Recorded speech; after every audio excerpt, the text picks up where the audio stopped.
Fantasy Football Show is on the air once again, and we are live on YouTube, live and in living color. And what a time to be here because we have now reached the 2019 NFL playoffs. 18 weeks ago, 32 teams started this journey. Now 20 have fallen, and we got the 12 best teams in the league going to compete all for a shot at hitting to the big game, Super Bowl 54 at Hard Rock Stadium in Miami, Florida. My name is Tim McClellan. I'm delighted to have you with us. I want to introduce you to my guests. First of all, the guy over here. He, of course, is the host of Hooked on Sports over on Spotify, where you can listen to him every week. It's the one and only John Flynn. John, how you doing? Howdy, howdy, howdy, Tim. It's a wonderful time. It's January. We've turned the page from 2019 to 2020, and now it's time for the knockout stage. Yes, Happy New Year, everybody. Our first show of the new year. And John, if I'm not mistaken, your latest episode of Hooked on Sports just dropped earlier today. Yes, indeed. All right, all right. We'll get into that a little bit later. Now, let's talk to the guy that's going to be right over down here, our big time New Orleans Saints fan, and they got a big one coming up on Sunday. The one and only Cedric Witherspoon Jr. How you doing, Ced? I'm doing good, sir. I'm doing good. All right, you fired up for this Sunday? You ain't lie. I'm not. I can't lie. I'm fired up. I'm hoping the Saints make it to the next round. That's all I'm hopeful for. Nah, can't talk to you. Yeah. That's how I'm fired up. I can't speak. All right, I hear you, bro. You gotta get the playoff nerves. I mean, it's natural. And ladies and gentlemen, last but definitely not least, the guy right here. He was not with us on our last show, but he is with us tonight. And now I can officially say it, ladies and gentlemen, the two-time CTDF Fantasy Football League champion, Will the Thrill Medina. Oh man, the only thing I gotta say is fuck her, cuz. Well, what can I say, Will? Congratulations, buddy. Yeah, well, a certain Vikings fan was supposed to beat me, but it didn't happen. I So didn't yeah, have. There's always next year. There's always next year. Well, first of all, I'm sure that everyone has pretty much heard that the Dallas Cowboys are eventually going to move on without Jason Garrett. Thoughts from anyone? Flynn, we'll start with you. I mean, this was a long time coming that the Cowboys should have fired Jason Garrett years ago. They should have fired Jason Garrett after the Patriots game. They could have fired him after the Bears game earlier in December. They could have fired him several different times, but Jerry Jones decided to pass and stick with Jason Garrett, and now you have a Cowboys team that's going to go forward reportedly without Jason Garrett. I think that's really good for the Cowboys fans. I think it's going to be really good because they're into a significant upgrade at the head coach position. I think it's going to go a long way for the Dallas Cowboys. I hear Cedric, Will, you got any comments? the only thing I can say is Jason Garrett isn't Jerry Jones's Padawan. Now he's gonna scruffle us for change. So we're just gonna fight out later. I hear that. Cowboys, their head coach, Jason Garrett, Mr. Clapback is no more. Thank God. All he did was to a post-500 season. No, man. Y'all could have at least made it to the playoffs, but no, y'all choked against the Eagles. The freaking Eagles were illegal. Come on, Jason Garrett. Damn. And to be fair, I had the Cowboys missing the playoffs preseason for one reason only: Jason Garrett. He couldn't coach his way out the paper bag. Without Jason Garrett, they would have at least got number 2. I can say no because they did very well. Yeah, I heard that. And another thing you guys may have heard of, kind of a sad story to pass along to you. You probably heard that former Cincinnati Bengals and Tampa Bay Buccaneers coach Sam Weiss passed away at the age of 77 earlier today. Uh, Yeah. he was one of my favorite coaches growing up. He, of course, had the great Boomer Esiason on his team, and they may have not made a lot of playoffs, but they made a couple. They made a couple of Super Bowls. Um, Sam Weiss, I'm going to miss him. I remember made that rant that one game. I can't remember what it was. People were throwing stuff on the field. He was like, next person that throws anybody on this field, just find them and kick them out of the stadium. You don't live in Cleveland, you live in Cincinnati. I remember that. So rest in peace, Sam Weiss. We're gonna miss you. So on that note, are y'all ready to get into the football action?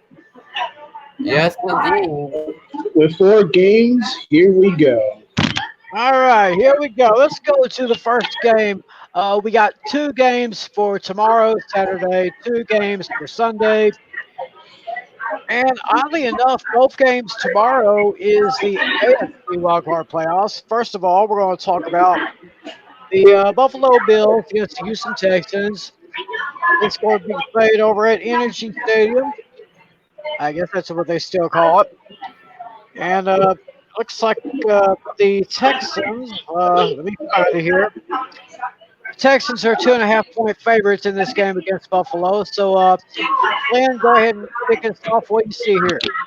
I think this is a really great opportunity for the Buffalo Bills to show themselves so who they are and who they've been all season. Because when you look at the Buffalo Bills, their defense has been absolutely tremendous all season. Today's White has been outstanding, along with that defense that was built for games like these. And again on the other side, Houston's going to get J.J. Watt back, which is going to be a huge boost on paper, but is there any way you can say that J.J. Watt's going to play like the J.J. Watt of old? Because I don't know how he's going to play, but I think the Bills have been fantastic all season. Sean McDermott is a good candidate for Coach of the Year. The Bills defense has been terrific. The bit of Josh Allen can do in a couple of different ways, especially with his legs. And I think the Bills are going to go down to Houston and take down the Texans 23-20. All right, 23-20. Flynn is going for the Bills. He's going to go ahead and circle those wagons. Hey, Champ, what do you think about this game here? Let's see. I think J.J. Watt made a stupid call for coming back from his torn pectoral muscle injury. So we don't know how that's going to plan out. Nobody really knows at this rate. But again, John made the argument of how Buffalo's come up, very young team, Josh Allen, all the way down to that defensive core with Micah Hyde. So I like J.J. Watt, but too early to come back, sir. Just saying. So with that said, give me Buffalo in a close one, 27-21. All right, 27-21. The champ is going with Buffalo here. Cedric, you going to make it a unanimous? Between the Bills and the Texans, especially the Texans, they have some people, but J.J. Watt, they had a torn pectoral. You're not going to play like you used to do. If you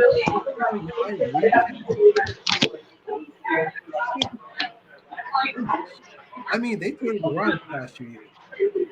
It's going to be a close one. Deshaun Watson going to make it again, but has the better defense and a slightly better offense is going to win. Josh Allen won't play better. 28-25. That's my score. So you're saying 28-25 Buffalo, right? Yep. All right, 28-25. And it looks like we're all unanimous on that one. See Buffalo circling the wagons. And it seems like Houston just can't quite get it done in the big games, you know. And Buffalo's just been the surprise team of the year. They're just been getting hotter and hotter every week. And for that reason, I'm taking the Buffalo Bills in this one, and they will win 21-18. That's the pick that I have for this game. Now we are going to move on to the other AFC wildcard game. That'll be Saturday night. Saturday night at 8:15 Eastern.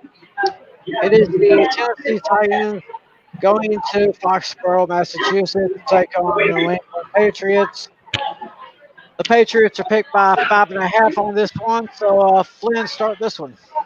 This is going to be another intriguing matchup because you have the Patriots and the defending Super Bowl champions, but they lost at home to the Dolphins last week.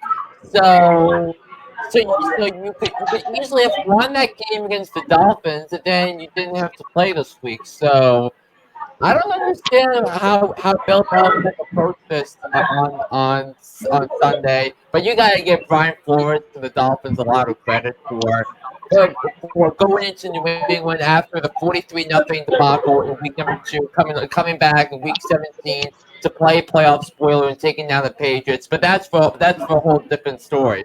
But the Patriots blew their chance at being more comfortable and setting themselves up for championship Sunday. But you gotta look seriously.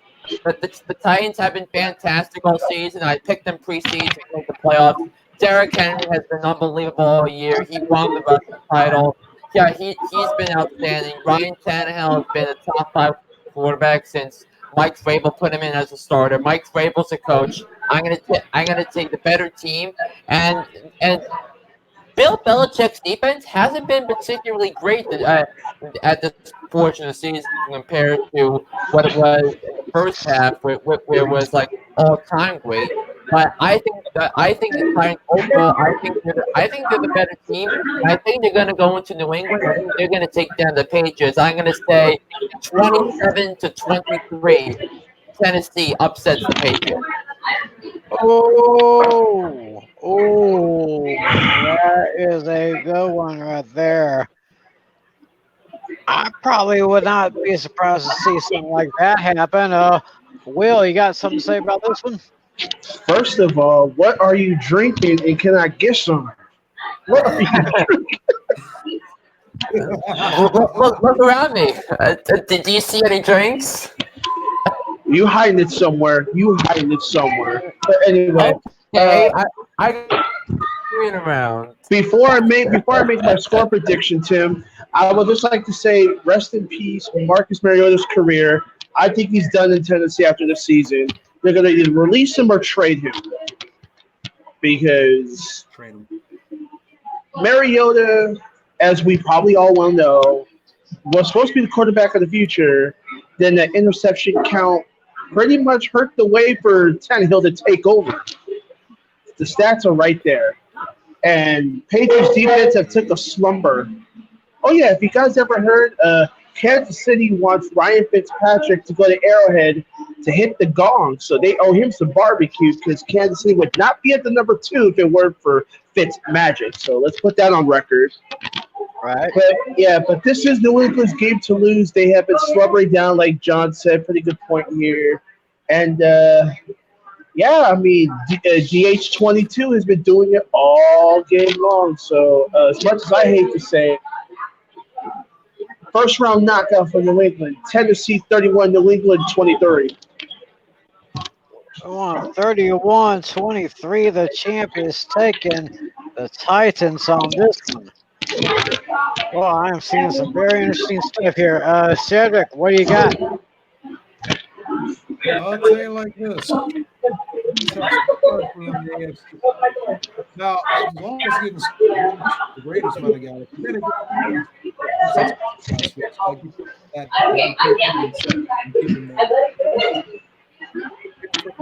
almost obscure quarterback.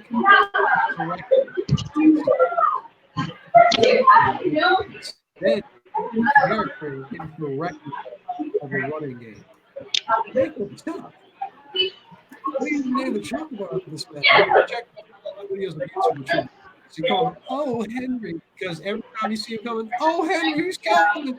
Goodbye, the ankle, and everything you have on your body. Patriots are done. The defense is getting old.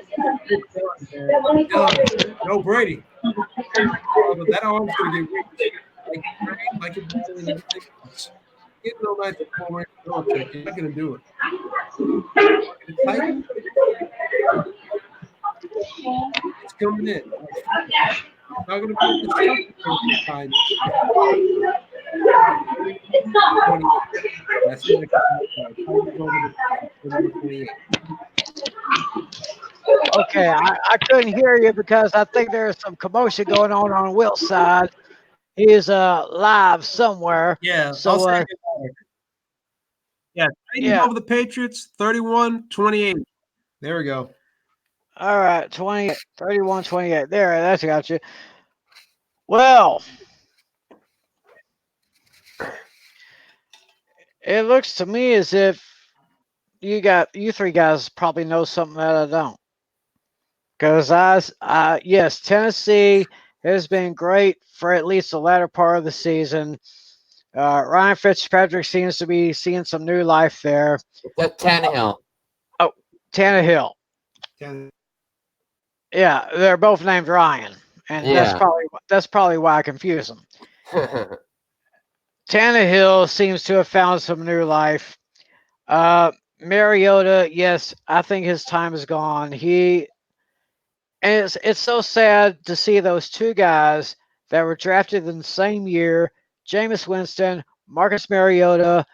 They were supposed to be the future for their teams, and look at what happened to them. They're just a shell of what they used to be. But I am a realist. I mean, the one place where you could hardly get a victory if you're the visiting team is Gillette Stadium. And it's for that reason that I am picking the Patriots to win this one 24-21, setting up a very big potential divisional round game next week.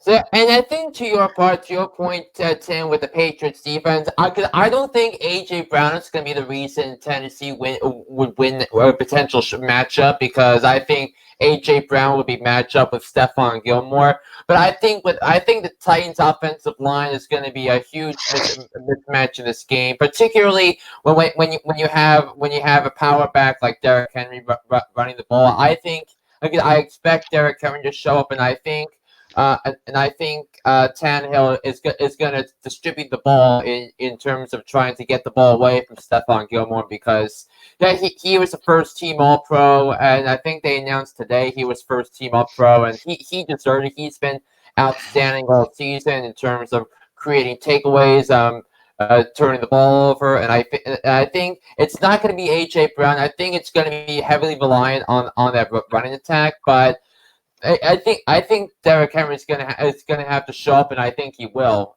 for Tennessee. Interesting there. Well, it looks like we got three people going for the Titans. I only want going for the Saints, but the Patriots. Yeah, I'm going for the Patriots. Yes, I'm going. Get off the juke! Get off the juke! Yep. All right. Well, that's the Saturday games. Those are the AFC matchups. Now we're going to go to Sunday. 105 Eastern. We got the Minnesota Vikings at the New Orleans Saints. Mercedes-Benz Superdome. Saints are picked by 7.5 on this one, Flynn. Yeah, and when you look at this matchup, and I put it on the chat earlier that the Miami Dolphins have won more games against playoff teams than the Minnesota Vikings have all season, and that one playoff team the Minnesota Vikings beat this year, it was the Philadelphia Eagles at 9-7. So if that tells you anything about how much I trust Kirk Cousins in a big spot. I mean, he was already 0-9 on Monday Night Football, and we saw that loss coming 2 weeks ago against the Packers. And when you think about this, I think the Saints are better offensively, defensively. They have the better coach, better quarterback, better defense. I think the Saints are going to wind up winning this game 27-17. I think the Saints are going to win and cover. All right, we got John Flynn going with the Saints 27-17 on this one. Will, what do you got to say about this good game? Okay, I'm sorry. What was the game again? Angie was with me. Say it again. Okay, we got the Vikings and the Saints. It's a battle of Nels versus Cedric and Jason. I'm just gonna make this short and simple. How the hell did Kirk Cousins get to the postseason? Can anybody tell me that? Because I don't like it. Because the Minnesota Vikings played a very weak schedule this year. That's why. They had the 18th worst schedule this season. But who's really counting? But anyway, Kirk Cousins versus Drew Brees. Need I say more, Tim? I'm gonna make this short and sweet so Cedric can take some of my time. Give me the Who Dat Nation in a slaughterhouse fest of touchdowns. So give me the Saints, and I'm gonna be very thoughtful. Give me 35 with Drew Brees throwing 4 touchdowns, and 10 with Kirk Cousins throwing a touchdown and only a field goal. So yeah, 10 points. Sorry, Nels, don't like you that much. All right, we got the champ going with the Saints on this one, 35-10. Now we got to hear from the Saint fan himself, Cedric. Preach it. I gotta preach it, Will. He hit the nail on the head. Kirk Cousins, buddy. When it comes to real teams, you choking harder than a Kardashian. I can't say nothing else after that. And after this Sunday, I'm gonna hear all the sophomore word from Nels after his team gets stomped by the Saints. As long as Kamara and Murray stay decent and don't get injured, and Drew Brees' arm does not get weaker, we got a shot. And they do not anticipate Eli Apple blocking their receivers on defense against the Vikings. I will see a slaughterhouse. If not, it's going to be close. But I will say the Saints over the Vikings, 35-21. All Because right. again, Eli Apple, man. All right, got 35-21 from Cedric. And I have to make it unanimous here.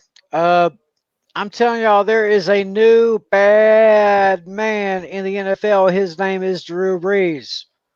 I mean, I'd probably have to say probably him next to Aaron Rodgers. Well, him first, then Aaron Rodgers.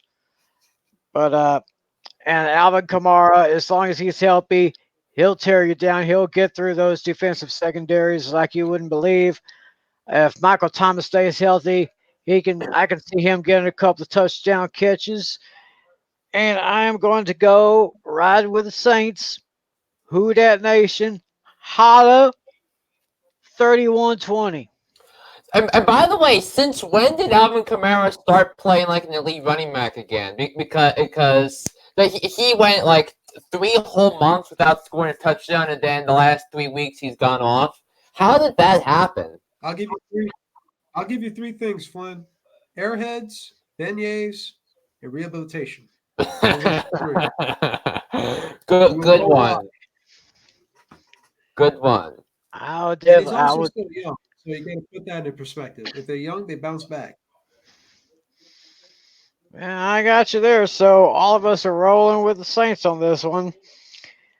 And the last game on the wild card weekend schedule, 4:40 Eastern. I'll probably have to agree this is very difficult to pick. It's the Seattle Seahawks at Philadelphia over at Lincoln Financial Field, taking on the Eagles.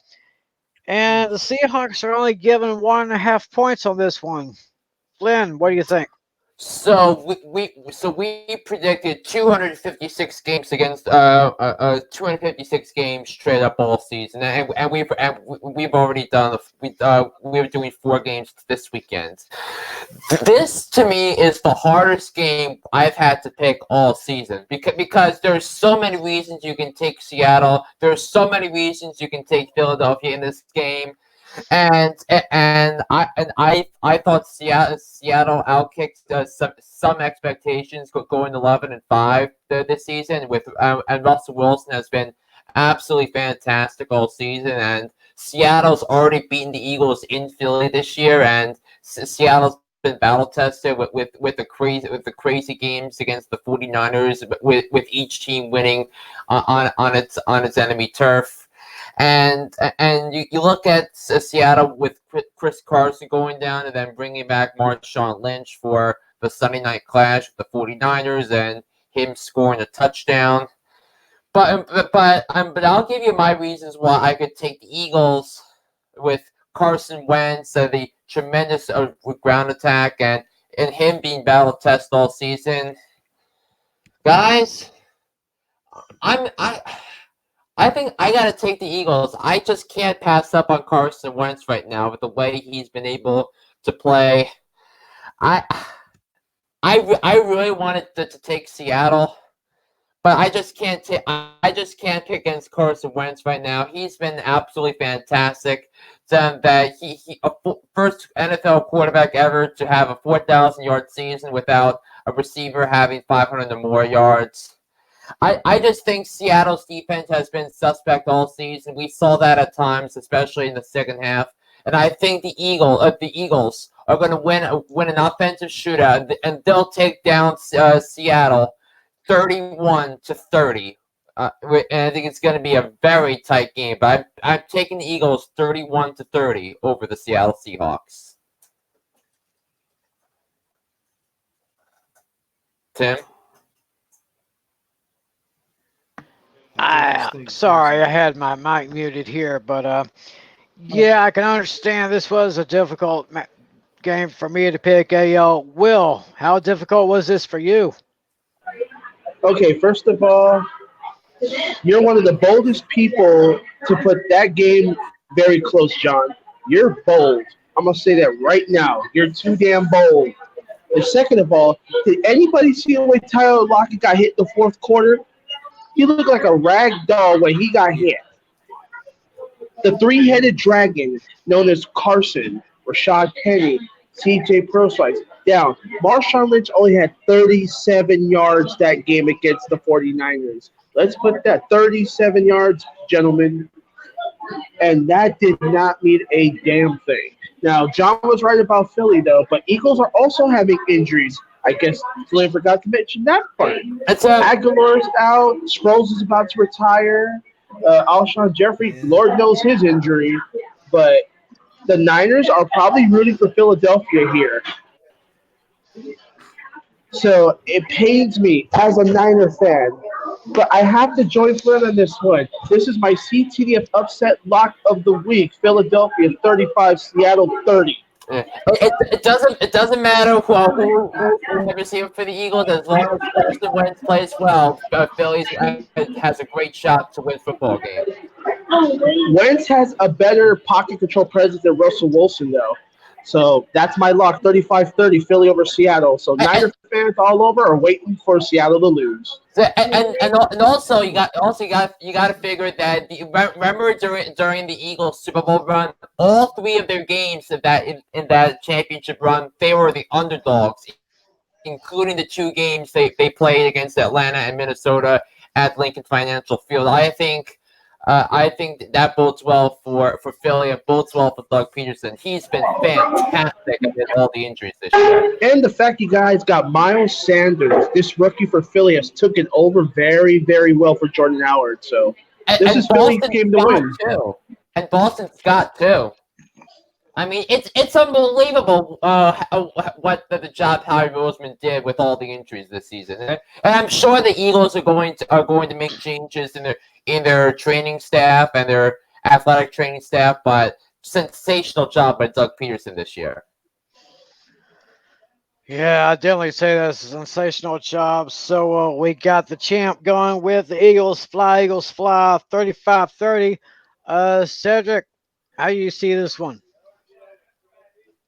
Oh, it's tough. Both teams with injuries aplenty, both on the offensive line. Both defenses lacking, but still hanging on by a thread. It pains me to say it, but the facts do not lie. It really do not lie. The Eagles have been the underdog. They fell asleep on these boys, but they make the win happen in out of nowhere fashion. So basically, it's either going to be Carson Wentz pulling something out of his ass and getting the win for the Eagles, or Russell Wilson also the season carrying his team on his back to get the W again. But if I want to be real, Eagles over Seahawks 35-33. All right, 35-33. Cedric is on with the Eagles. Yes, this was a very difficult game for me to pick. Seahawks, their defense has been suspect. Russell Wilson is great, but the way Carson Wentz has been playing so far this year, it's pretty amazing. So for that reason, I say Philadelphia with a late touchdown will overtake the Seattle Seahawks. Philly wins it by a score of 28-24. And now, ladies and gentlemen, before we go any further, you may have just seen a new face just come in onto our screen right here. This is the man for whom I am truly indebted for all this. This man is our league commissioner, the commissioner of the CTDF Fantasy Football League, Mr. John Natale. Hey, Tim. Hey, everybody. Oh. Hey, what's up, guys? What's up, Natalie? What It's up, been, though, it's been a Commish? long time. Yeah, it's been a while since we had you here, Commish. Yeah. First of all, another great season's over. It's playoff time. We've Yeah. just made our picks on our games, but let's just go ahead and get your opinion on the games here. First one, of course, is Buffalo at Houston on Saturday. What you got? Yeah, this one was actually the hardest one for me to decide. Hmm. This is the Really? I believe this is the first time the Bills have been in the playoffs since I want to say 1999 or something. They were in the playoffs 2 years ago. No, Oh, really? Yeah, so this is the second time in 3 years Against the after. Jaguars. Yeah. Oh, okay. I completely forgot about that. Okay, remember when Andy Yeah, Dalton took scored a touchdown to get the Bills to the playoffs? Mm-hmm. That was like the greatest thing ever. Yeah. Yeah, Yeah. to Yeah. Tyler Boyd. Josh Allen had a hell of a season for them. Yeah. Deshaun Watson had a great year for them too. But I'm probably in the most minority category ever. But this is my upset pick of the week. I'm taking Buffalo in this one, 24-20. But believe it or Alright. not, Natalie, I think all 4 of us took Buffalo. Seriously? Wow. Yeah, all of us Yeah, did. We all did. Everybody So, out here. Yeah. so you mean all 5 of us then? Yeah. Yep. Oh, wow. Yeah, there you go. All right. And then the next guest game, of course, Tennessee Titans at New England Patriots. Yeah, this one I was kind of going back and forth on, but as much as I want to pick the Titans, I can't. I have to go with the New England here because they're the more complete team. Give me Patriots 31, Titans 28. And I was the only other one that said New England. Oh wow! All 3 of you got the Titans. So I really hope, for the sake of the season, I really hope Tim and I are wrong. Yeah. Yeah, I want the Patriots going. However, I updated my playoff bracket. I don't have the Patriots in the Super Bowl. I will say that. Oh, really? My original prediction was Saints and Patriots, but not anymore. Oh. I have a team okay. upsetting. I have a team upsetting New England, but it's not going to be Tennessee. Let's say think it's Okay. going to be the Baltimore, Kansas City. So you think it's going to be Baltimore or Kansas City? That's one of the 2. You're close. But I guess after I give my divisional picks, I guess we could do like our whole playoff bracket. Yeah. I suppose. Mm-hmm. I really haven't gotten a playoff bracket filled out yet or anything like that. I have my playoff bracket. All right. Okay, then we were talking about the Minnesota Vikings at the New Orleans Saints. Yeah, this one is pretty much going to be my lock of the week here. The Saints are the best, pretty much clearly the best team right now. The best offense, the best defense. So, the Vikings are going to score some points, but nowhere near what the Saints are going to score. So give me the Saints 35 and the Vikings 21. All righty then. You and Shedrick had the same score on that one. Oh, wow.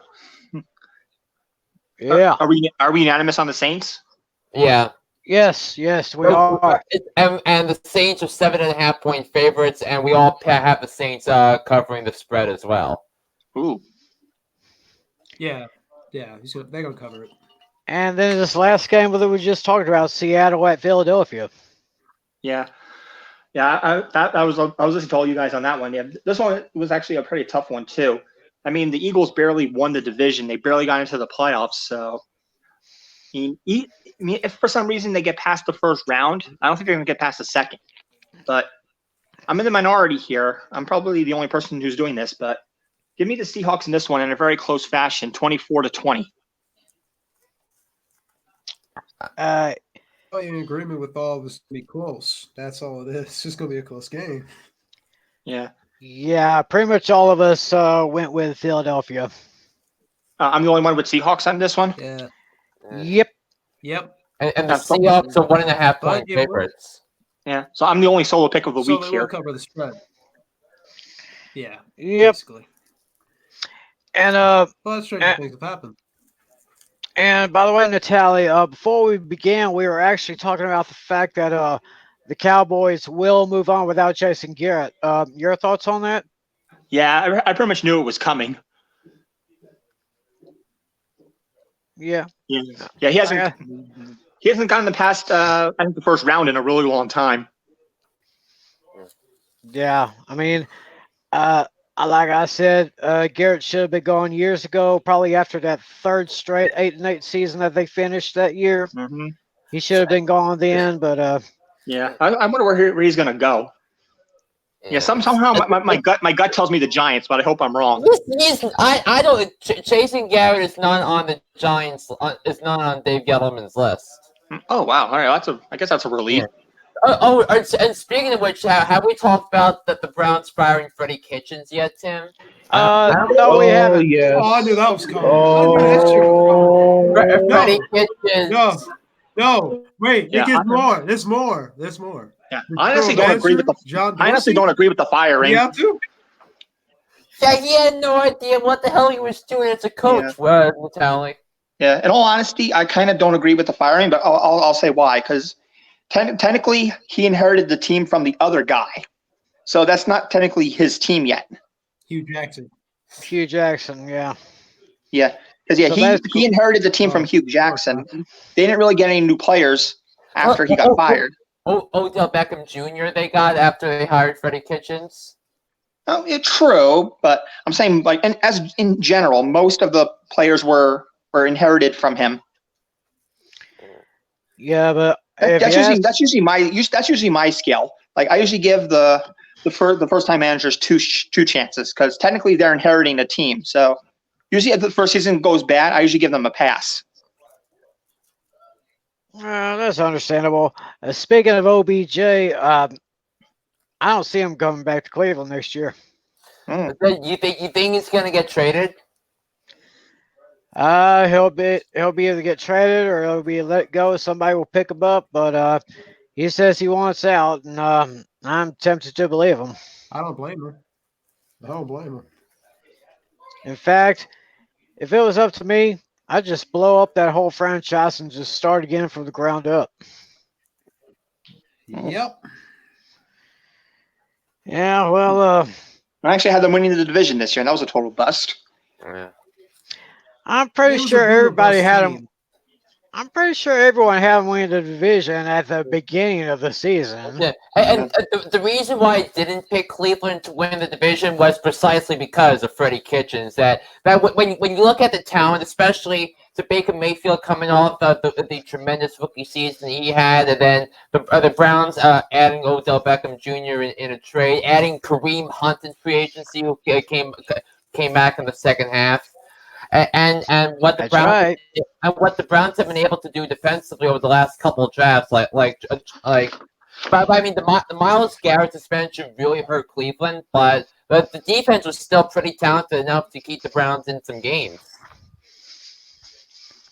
Mm-hmm. Yeah, they just had the sizzle, but they just didn't have the substance. Mm-hmm. Precisely. Yeah, all right. Well, before we close out the season, it's great that Natalia is back with us, so he can officially announce our champion. He's the commissioner, so and of course I printed this thing off. Here we go. I don't know how good my lighting is over here, but if everyone can see this is Because your screen is frozen apparently. My screen is frozen. Yeah, Yeah. It goes in and out. a little bit. It's probably it might be lagging. It's like lagging probably. Okay, well, let me see if I can jump out and I'll jump back. Loading, spinning. Spin the wheel. Am I back yet? No, it's just a No. black rectangle. A black rectangle. Okay, hold on.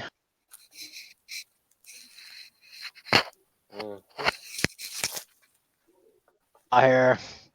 Now let's see if I can get back in here. Spinning.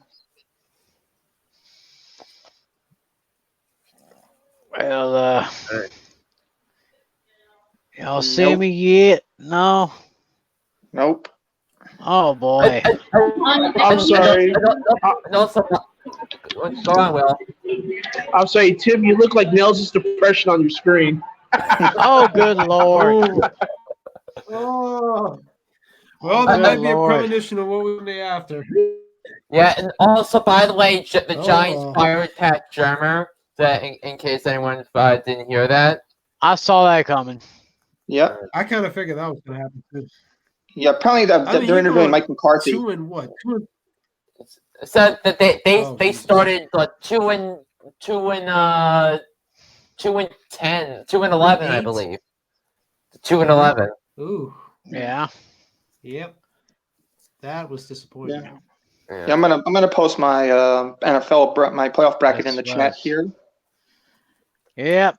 And Yeah. I do. Does anybody really believe that this will be the last we see of Eli Manning? I think so. Because I think Daniel Jones has really done a terrific job, and also, yes, we see you, Tim. All right. Yeah, we can see it now. All right now. I mean, I even said before the season began that this would probably be Eli's final year. But it seemed like with more everything went on, the more I was for sure that this would be his year. So if he decides to retire, or maybe I think he said he would rather not be a backup anywhere, Yeah. and he said retirement is probably not quite out of the question. But Yeah. Speaking of Eli, it's actually his birthday today. Yeah, he turns 39 today. 39 years old. Happy birthday, two-time Super Bowl Yeah. champion Eli Manning. Yeah. One day before me, apparently. Oh, tomorrow's yours. Yes. Well, birthday. happy early birthday to John Natale. Thank you. And did anyone see this here? This is the oh, I got it upside down. Oh, there we go. This is the certificate that I've designed online to recognize our good friend Will Medina for winning the CTDF Fantasy Football League Championship for the second year in a row. So once again, give it up for the champ. That's I right. think you're pros again. Yeah, so I just pulled it up on my phone, so I'll show it. So All right. so this is what it says. So that Tim designed that it was supposed to be on last week's show, but here it is, and congratulations to Will for beating me in the final. Yeah, 2019 CTDF Fantasy Football League champion. This certificate is presented to Will Medina for his success in the 2019 CTDF Fantasy Football League. And at the bottom it says John Natale, League Commissioner. Nice. Yay! So Now I have to draft last next season, and I'm gonna look forward to going 3 times. 3 in a row. We'll see if we get. he's already looking ahead. But we still got this year. We just talked about the wild card games. Next week, divisional rounds. We are going to see the top 2 seeds in each conference play next week. We will see the Ravens, We will see the Chiefs for the AFC. We will see the 49ers, and we will see the Packers in the NFC, all moving closer to Super Bowl 54, Hard Rock Stadium, Miami, Florida. Before we wrap up the show, as I mentioned, John Flynn's latest edition of Hooked on Sports dropped earlier today. What you got for us this week? So I think we kind of hit on pretty much everything in terms of the football atmosphere with the firings of Jason Garrett, Freddie Kitchens, Pat Shermer, and the head and all the head coaching positions around the league, with the Washington hiring Titanic Ron Rivera as its next head coach. So a good job by Washington to do that. And then just previewing the wild card games like we just did on this podcast. All right. Well, y'all make sure to go on Spotify, look up Hooked on Sports with our man John Flynn. It is a great show. You're going to love it. I guess unless anyone has anything else to say, I guess we can close up shop for another week. Yeah, well, I The only posted thing my bracket I posted my NFL bracket in the chat. Yeah. Okay. Yeah. And NFL my bracket in the predictions. chat. I think Eli All right. Manning goes to Cleveland. And that clown show, huh? Why not? He can reunite with OBJ. Why not? Okay. Well, Oh Lord. that could make Yeah, a little sense. that Let would the there. old that would- man die in Cleveland. Well, I Ever. guess with that, we will go ahead and wrap up this edition of the CTDF Fantasy Football Show. We will be back live on YouTube next. We'll try to do it again. We'll try to do it Wednesday night, 9 p.m. Eastern, 8 p.m. Central, if that schedule's okay with everybody. But we'll let everyone know if there's any scheduling changes. So, John Flynn, great to have you. Cedric, as always, good. Natalie, great to have you here. Champ, good job, buddy. And looks like he's frozen up a little bit, but we'll thaw him out when the show's over. So, thanks for joining us, everyone. For John Flynn, Cedric Witherspoon Jr., Commissioner John Natale, our champion, Will Medina, my name is Tim McClellan. Thanks for joining us, everyone. Remember, be a good sport. See ya! See ya.